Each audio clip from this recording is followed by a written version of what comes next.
What is up, everyone? JD here. Hope you're all doing well today. Got a disassembly and maintenance video for you for the EMPEDC relative.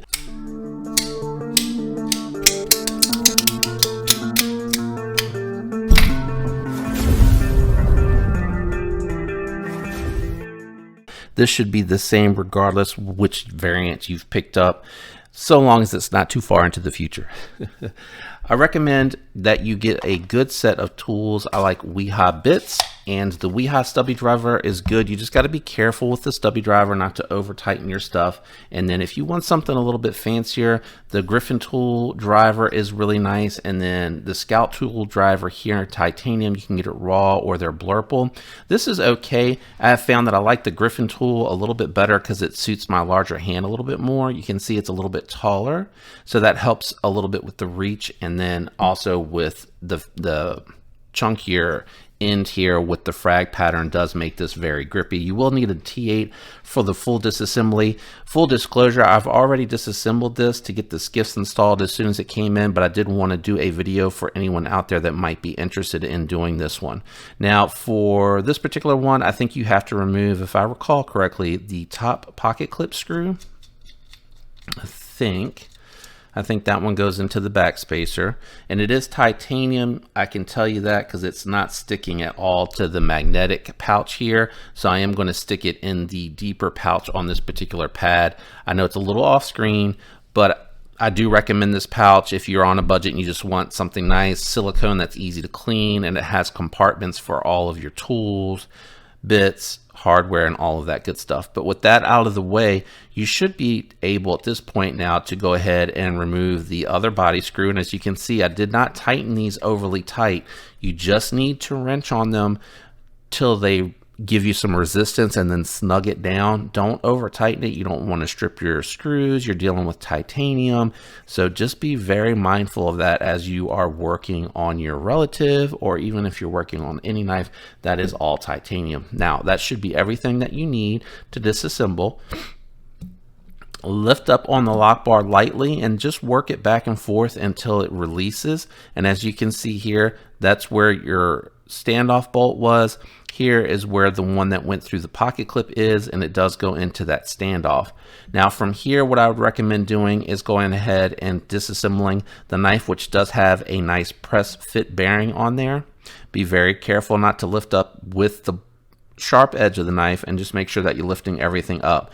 Now I did do the disassembly recently and I lubed this, so while I'm here I'm just going to touch everything lightly just to give it a little bit of extra lube, just so it has fresh lube on here. I recommend one drop, and that way you can see it too. One drop here. I recommend that you take your bearings out and actually do them by hand, and I'll demonstrate how here in a second, because if you try to do it with on top with an applicator and you can't see really well what's going on, then you could put too much lube. It's going to fling everywhere, and you don't want that to happen unnecessarily. So we're going to go ahead and remove it. We're going to try to remove it. It is a snug fit, I do remember that, and my back spacer is trying to come off, so let me hold that a little bit closer. So what I'm going to do is just push the pivot out a little bit. That way I can lift up on the bearing and get it out, maybe, possibly. Goodness gracious, there we go. So I'm leaving that facing the back of the knife because that is where the D shape is, facing the back of the knife there. We'll pick this up.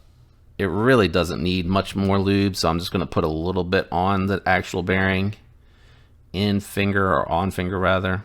If I can get, there it goes. It's not coming out of the applicator, so you can see just a little bit of lube on the fingers, and then just rub it around.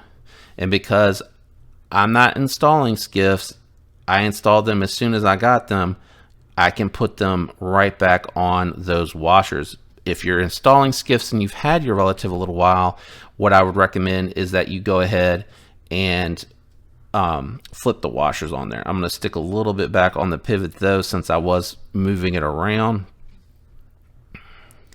And then I might just go ahead, since I'm here, I'm just going to install a little bit on the stop pin on both sides. I needed that to come out anyway, just so it has a little bit of lube on the track. That is just going to help everything move smoothly inside the knife there, since it is internal and it is moving with the knife when you open and close it. I recommend going ahead and installing a little bit of lube there. I don't remember if I did that when I reinstalled it, and the track doesn't look like it's dirty, so I'm not 100% sure. Go ahead and lube your last bearing for the install. You should have cleaned all this if I didn't mention that as you're going. If it's light dust and debris like pocket lint and such, you can do a dry lube. If you used a different type of oil and it's all gummed up, I recommend just rubbing alcohol to clean it all off. You don't need to clean the detent ball or the lock face. You don't want to lube it anyway, because that'll create lock stick, and this thing is buttery smooth from the factory, so I'm just going to clean it off, especially since I have my little drop here in front of the track detent hole. And then what you'll do is just go ahead and reinstall everything. It may need a little bit of playing with depending on what moved around. Mine dropped right in, fortunately for me. Make sure, yeah, everything feels pretty snug. So we'll go ahead and grab our pivot bolt. We'll get that started up, and then go ahead and finish and installing with whatever tool that it is that you're using until it sits snug, and then just give it a little bit of turn until you meet resistance. Once you've met the resistance, go ahead and stop. Go ahead and reinstall your pocket clip screw, which is going to be longer than your body screw. So you'll see the difference with the pocket clip screw being longer and the body screw being shorter. So that one will go in where the pocket clip goes. As you can see, it drops in a little ways before it hits the standoff. Go ahead and snug that down. Don't over tighten it. It may be steel hardware for the actual standoffs, but the bolts are titanium, so that's why I'm urging that you be cautious with these and not over tighten them. And definitely be careful to make sure that they are threading properly. You don't want to cross thread them. Doesn't come with any extra hardware, I don't think. I don't remember. I went in the package so fast, I'm not 100% sure. So we're sitting centered. No play. Just going to check everything, make sure everything feels good. Yeah, that feels good. Nice and snug. Nice and snug. I think the pivot might have moved a little bit. Let me just check it. Yep, dead center and nice and smooth. Just flipping it a couple times to make sure everything stays tight and to make sure that I don't have any excess oil coming anywhere, because I did put it on the stop pins and I want those to work into the track. And man, that is so good, so smooth. Lock up on it's good. Access to that lock bar is so good on this one. They did a great job with this design, and Best Tech did a phenomenal job with the execution on the build quality. This is just a home run in my opinion. Anyway, that is your disassembly and maintenance, and possibly how to install some skiffs. But mine were installed immediately, but it would be the same process as what you saw here today. Hopefully this video has helped you. If it did, feel free to leave a like. If not, completely understand. Shout out to everyone out there that does like, comment, and watch the videos regularly. I appreciate each and every one of you. I hope you have a fantastic week. Until next time, peace.